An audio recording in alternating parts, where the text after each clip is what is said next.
Hey there, boys and girls. Mrs. Condello is here to talk to you about the importance of reading. Here's a really cool quote that I found, and I wanted to share it with you so you can spark some interest in your thoughts and understand a little bit more why everyone says that reading is so important. It says, reading is to the mind what exercise is to the body. Just like our body needs exercise to keep it fit and healthy and to keep us feeling good, our mind needs reading. It needs that knowledge to build up information in our schema to keep for a very long time and even forever.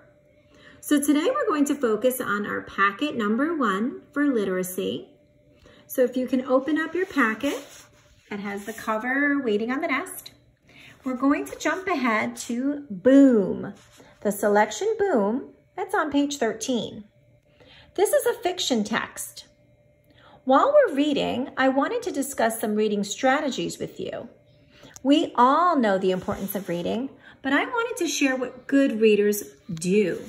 Every single time they read and when they're faced with 2 different texts, like we've been using in this packet. I'm going to start when I read Boom. I'm going to start with a fiction text that I'll read aloud to you. And then I'm going to switch over to a nonfiction text. This reading skill that I have here for you is so important, boys and girls. It is so important for you to take this seriously and to really understand the differences or the contrasts between the 2 passages. We're also going to understand the similarities, the way that they are the same when we're talking about comparing them. So here's a read strategy. If you notice, the letters in read are at the top, R-E-A-D. It can also be for the past tense of read, which is read. And sometimes that's tricky, so we need to use context clues to help us.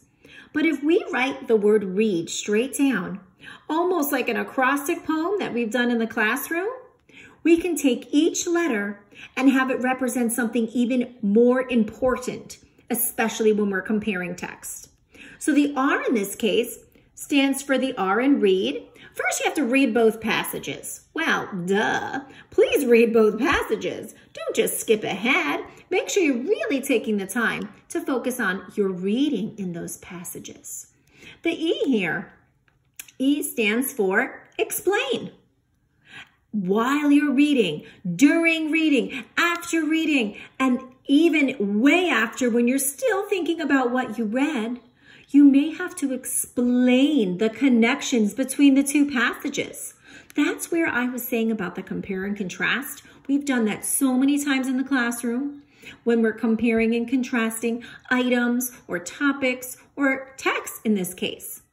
So let's put all of that information together. So the R and the E, then we have the A. The A stands for analyze. Ooh, this is one of my favorite words. When you analyze, you really dive into and think about with all of your might how the passages are similar and different. So we're going to analyze the passages for similarities and differences. So this is where we really need to think super hard and ask ourselves, how are the 2 passages alike? And how are the 2 passages different? D stands for determine. At the very end, you need to determine the answers to the questions, because usually the questions are at the very end. You need to figure out the answers, but not just using your brain, you also need to use the text. Okay, so let's get started. I'm going to start by reading aloud the Boom text. Boom. James jumped out of bed and peered out the window. The rain pelted the glass and a flash of lightning lit up the sky. James turned around when his door opened. His little sister stood in the doorway. James, she said, I hear thunder. It's okay, he said. Come on. James took his sister's hand and led her back to her room. He tucked her into bed. James sat on the edge of his sister's bed. Suddenly, a loud clap of thunder shook the house. Grace jumped and her eyes widened. She grabbed James's hand. Remember, thunder is a vibration, James said. It's the air that's moving. Tell me some storm safety rules. Grace recited, stay away from water, stay in a sturdy building or in a car that has closed windows, stay away from metal. Don't use a phone that has a cord. That's good, James said. Listen, the rain stopped. We can go to sleep now. James stood up to walk back to his room. He smiled when he realized that Grace was already snoring. Let's see. Let's go back to our read strategy. Read well, we read one passage. We still have more to do. E, explain. We can't explain the connection yet because we've only read the one passage. A, analyze the passages for similarities and differences. Not yet. We still need to read the second passage. And then we can go to determine the answers to the questions. Okay, here it is, the second passage. It is our nonfiction passage, and the topics are similar. So it is now about raining and pouring. Thunderstorms can happen at any time. Storms are more likely to happen in the spring or summer. They're also more likely to happen later in the day. 3 things make a storm. First, the air needs to be moist. Moist air helps clouds and rain form. Then, the air needs to be warm. Warm, unstable air rises quickly. The last part is lift. Lift is what makes an airplane move upward. Lift happens when 2 different air masses meet. Lift can also be made by sea breezes or mountains. Thunderstorms make lightning. Lightning is a giant spark of electricity. It looks like a fiery bolt in the sky. Fiery bolt in the sky. It starts in a storm cloud. The change from the cloud reaches down. A change from the ground reaches up. The charges meet.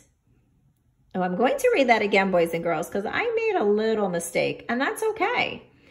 It starts in a storm cloud. The charge from the cloud reaches down. A charge from the ground reaches up. The charges meet. Lightning strikes. Lightning causes thunder. The electricity heats the air and makes it suddenly grow bigger.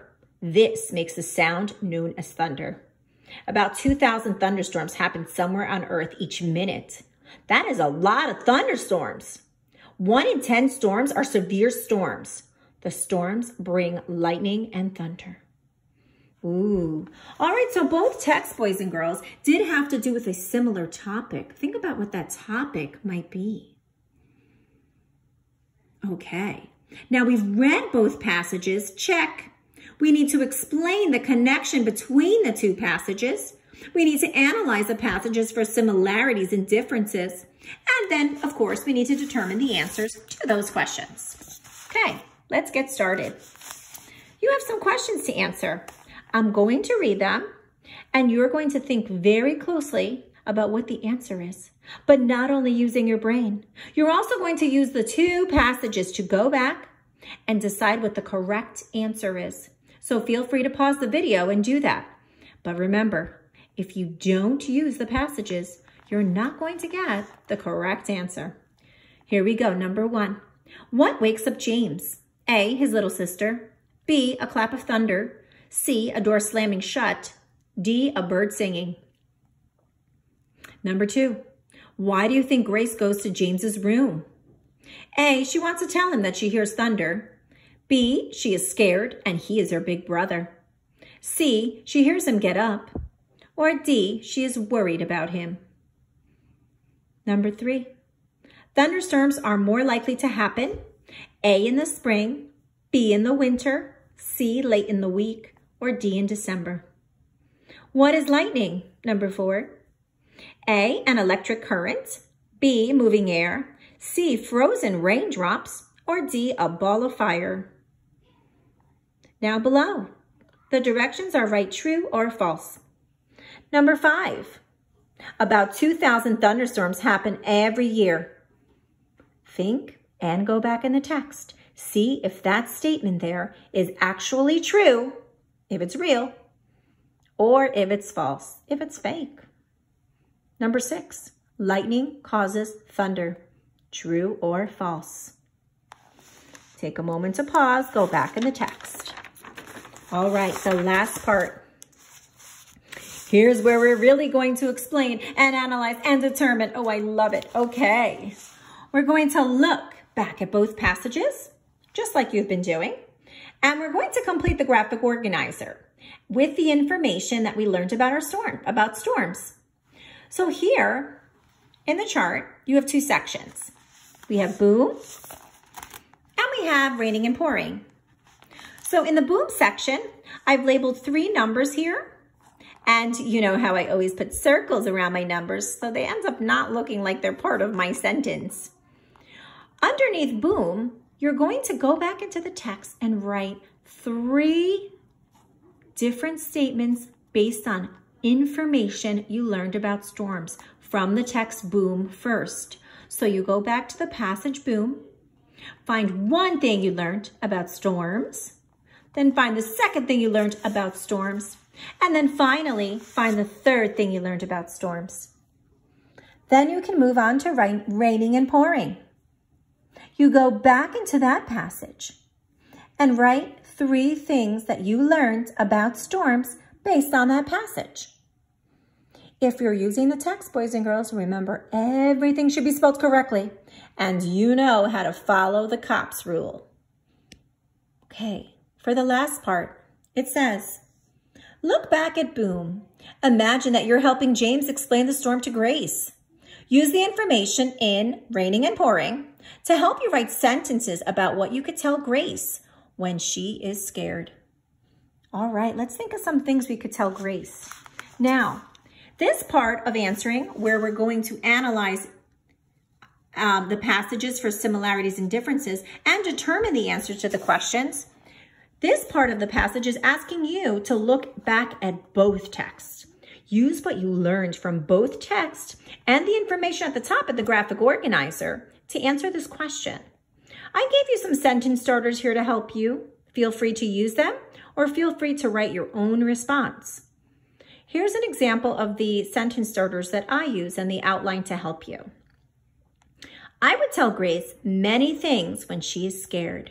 First, tell me something you would tell her first. Next, tell me what you would tell her next.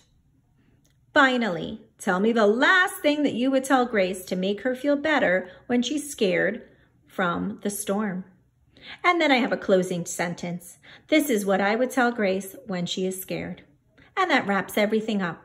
So boys and girls, please make sure that you check for capitalization, organization, punctuation, and spelling. And do your work just like Greco Superstars. Bye.